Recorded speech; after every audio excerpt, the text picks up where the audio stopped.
Tuluyan na maghihirap ang Pilipinas. Tuluyan na maghihirap ang mga Pilipino. Wala na. Wala na. Kasi nga sabi, malabo nang bumalik sa 60 pesos yung presyo ng krudo. Gasolina, diesel, malabo nang bumalik sa dati.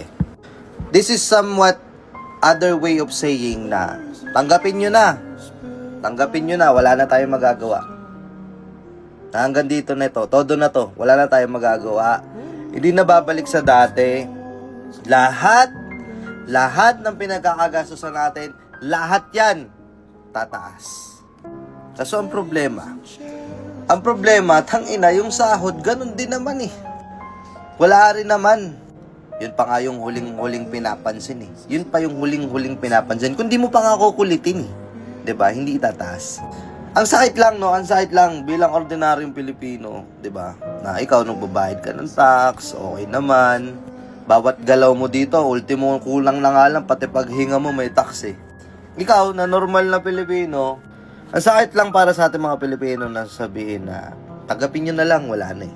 Wala na tayong magagawa. Hindi na babalik sa dati. Tapos sabi pa nga, may posibilidad pa nga daw na mag 200. Isipin nyo na lang, paano pag 200 na 1 litro? Diba? Paano na? And malaki possibility yan. Malaking possibility na mag 200. Kasi at exactly 8 a.m. tonight, uumpisahan ni Trump yung pag-demolish ng buong Iran. Kung totoo yung sinasabi niya, kung legit na gagawin niya na talaga yun, lalong magkakagulo. At saka yung sinasabi na makakadaan daw ang Pilipinas sa Strait of Hormuz, kabubuhan pinagsasabi niyan, wala nga tayong sariling vessel.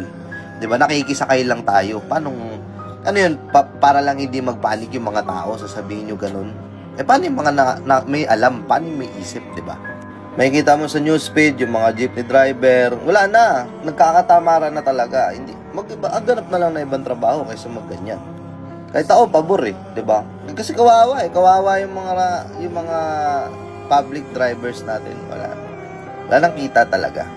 Yung excise tax nga diba? Bago tanggalin, sobrang tagal.